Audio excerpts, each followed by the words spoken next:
Hey guys, welcome back to Dad and Son Wrestling Reviews. I'm Dad, that's Son. We're going to be doing AEW Dynamite, but first of all, as always, we'll give a shout out to our Lord and Saviour Jesus Christ. Through him, all things are possible, and we thank him for his sacrifice. Moving on to the wrestling, Dynamite. Overall, what did you think of the show? 6 or 7. 6 or 7? Yeah. I thought this Dynamite was a ripper. They let some guys wrestle, and there were some high quality matches. If you like professional wrestling, watch Dynamite because there is professional wrestling, not so much of the jibber jibber jibber. In saying that, we opened up the show with some jibber jibber jibber from MJF. Come out, even though he's in his heel shtick as always. Crowd pop for him. It's amazing the worst heels tend to become crowd favourites. So it's interesting how that works in professional wrestling. Usual stick about being the best, better than you know it. Interrupted by Brody King. Yeah. Brody King come out to defend Bandito's honour, of course. Pretty much said that he really should just smack him in the mouth type thing, but knows he won't get his hand on taking the title. He knows taking the title will be more of a hit to MJF's ego than just smacking him around a bit. MJF then pretty much told him he beats only jobbers. He hasn't beat anyone for real, and go get some wins and stop standing around barking and carrying on. Show you can actually do something.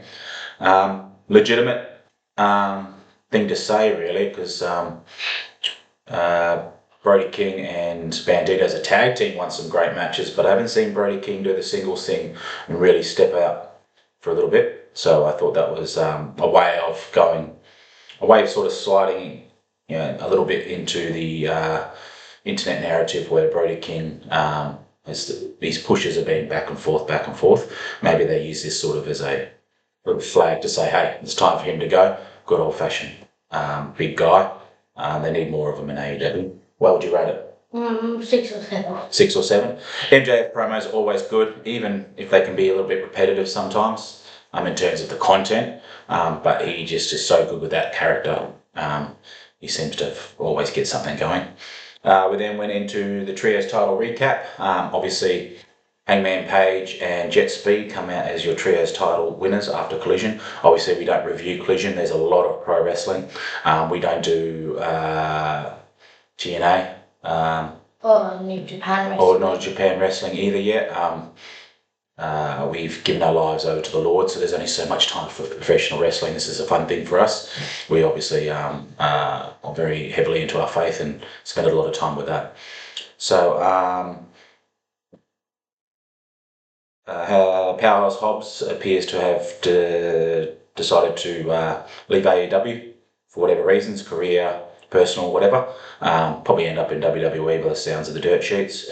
So it was pretty obvious they were going to drop the titles. Bit of a backstage segment just before the Samoa Joe Speedball match. They've all essentially decided to have singles matches, even though they're trios. So they're obviously still pushing different narratives and different storylines, even though they've got the belts, which can happen a lot in AEW because, let's be honest, there's too many belts in AEW.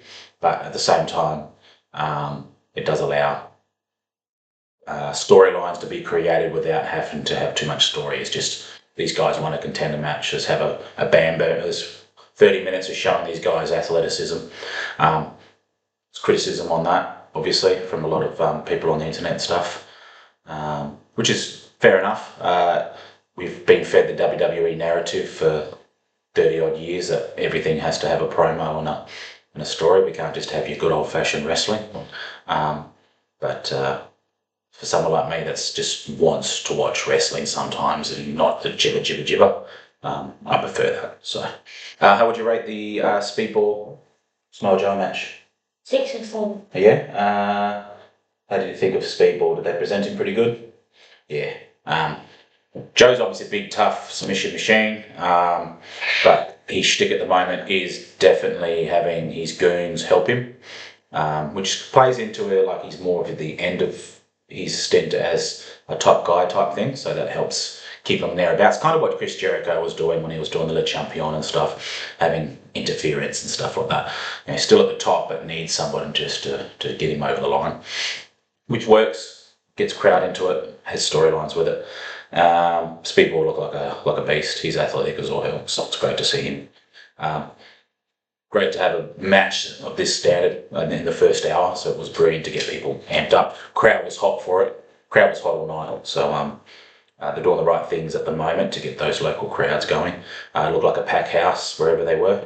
Obviously not the arena sizes that WWE have at the moment, but definitely getting those crowds inside the door a lot better, AEW, which is good for professional wrestling. Especially when you look at TNA's debut on AMC. Very similar size stadium, very similar size crowds. If you've got two companies doing that alongside WWE doing its thing, I think we're going to be spoiled for choice. So we then had this trio street fight. How would you rate that? 6 or 7. Yeah, another great match. I'm a huge Lance Archer fan. Everybody dies. I love the bloke. I think he is underrated. I think he, along with Big Bill, should be nearabouts the title picture as big guys, where they can just be and when the babyface wins, they're the first type challenge, sort of what Kane used to do when he was in WWE. When you just need a big guy that's dangerous and you think, oh, they could put the title on him at any time. And then get through to the next storyline. I think that's a perfect position for like a Lance Archer or a Big Bill. I just don't think Tony Khan has done enough with him to get them there, so hopefully he does something with them soon. Maria Sharif interfered, helped out. It was quite a funny moment, really, because it looked like she was going to get chokeslammed and put him in Lance Archer in the triangle. Everyone popped for it, and then she slipped out, grabbed his ankle. That allowed Moxley to do a cutter. Previous to that, we had Wheeler Yuta go through the ring announcers table, the ring bell table. That looked like a hurt. That was a Lance Archer chokeslam through there too. So they made him look big in this match. They made him look strong. He was the person doing most of the main spots. He chokeslammed John Moxley into that glass. Oh yeah, the tack's sitting in the spine while there's puncture holes from the glass and rip marks from the... what John Moxley puts his body through, very similar to when I gave props to Darby Allin just for our entertainment, is incredible. A lot of sicko type chants in the crowd and stuff like that. Considering it's just a Wednesday night and he's going through tables and all sorts of stuff like that. Just for our entertainment, it's quite. You can't diss that because the guy's putting his body on the line for our 20 minutes of enjoyment on a screen. You know what I mean? So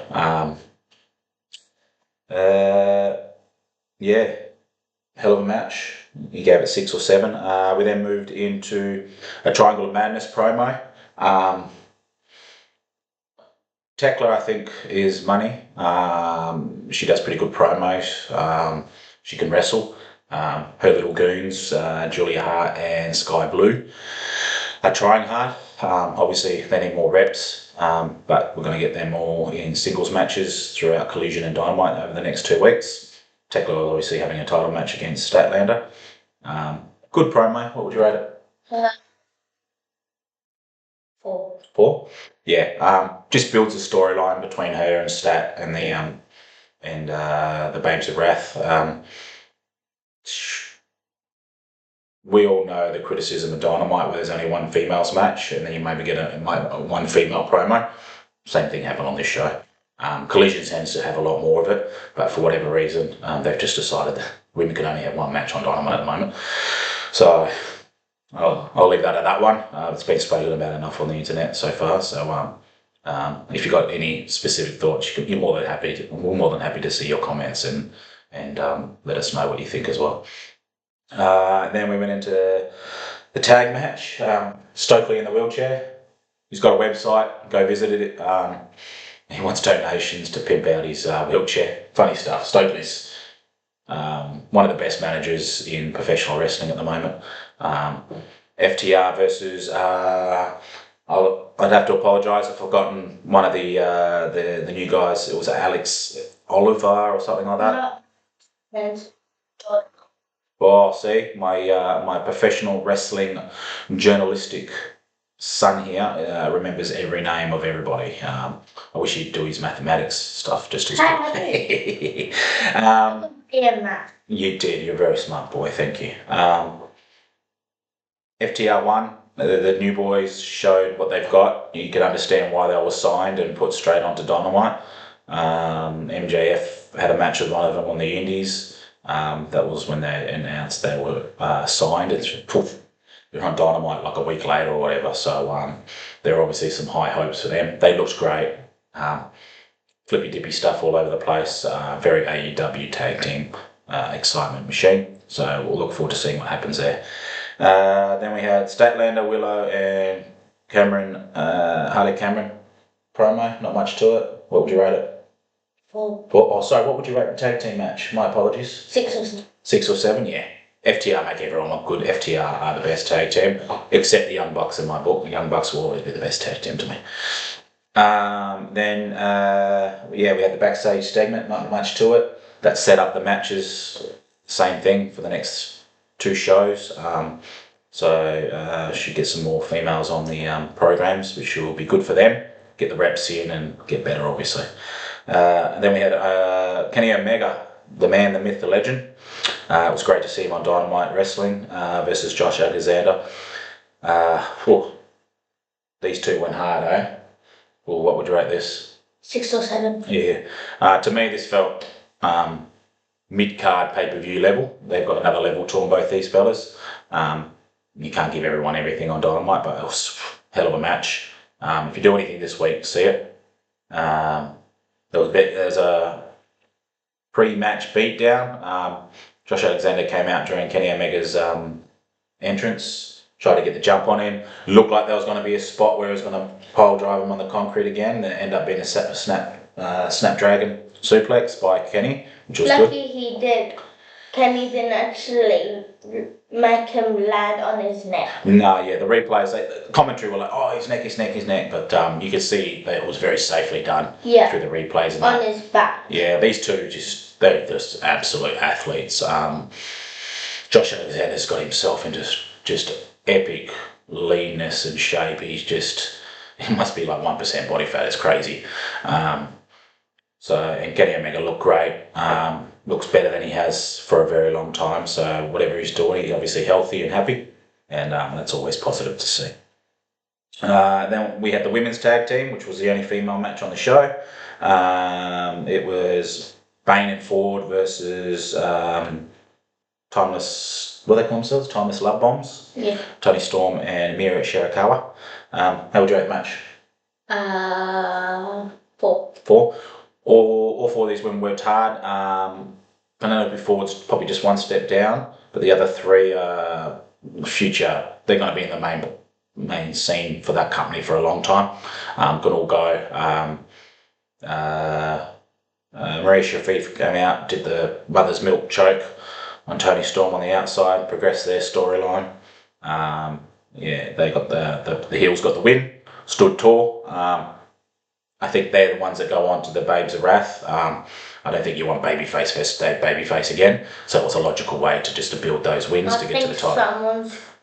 I think Sky Blue's gonna beat Sky Blue and Julia Hart's gonna beat the Babes of Wrath, and then it's gonna be them Timeless Love Bombs versus them again. Okay, fair enough. I can see it going that way. Both companies are working very hard on their tag team title pictures for the ladies. Things can be not as well said for the world titles pictures on both. Chris Statlander just had Jamie Hayter, but it was kind of just 2 fan favourites having them bout like a big smash out match. Tekla is getting stuff on Dynamite, but whether she'll get pay-per-view level chance at it, I don't know. But we'll see what happens. They're definitely liking their tag team, just getting as many women on the screen as possible in the tag team form at the moment. Maybe not so many singles matches, which is both companies seems to be doing at the moment. And then we had Swerve versus Kevin Knight. How would you rate this one? 6 or 7. 6 or 7? Yeah, these two. Kevin Knight, what an athlete. Swerve Strickland looks like an absolute tank. He is big. Doesn't seem to slow him down though. Swerve got the win. Another match kind of similar. It didn't have the interference like the Samoa Joe thing, but Samoa Joe and Swerve are here, and then Jet Speed are here, but they get very close to winning. So you look great, but losing. Kevin Knight's definitely going to be a main event player. Same Speedball in maybe 3-4 years when the other guys have sort of started to trickle down a little bit. When you lose like Kenny and stuff like that, these guys will fill those spots when the AEW continues to progress. So once again, it was a great show, eh? If you like wrestling and just watching wrestling, this is the one for you. Barely any filler. It's just match. That kept the crowd hot, kept the show feeling good to us. My favourite thing when watching wrestling is seeing wrestling. A good promo is still good. WrestleMania season, when you got a nice hot storyline coming with promos and stuff, is always great as well. And MJF is great at that sort of stuff. CM Punk's obviously great at that sort of stuff. But sometimes you just want to watch wrestling, and Dynamite this week was just wrestling, and it was great. Want to thank Son, as always, for his professional insight. He does the reviews because he sees more than Dad does, and he'll give his next feedback for SmackDown, I believe. Yep. Yeah.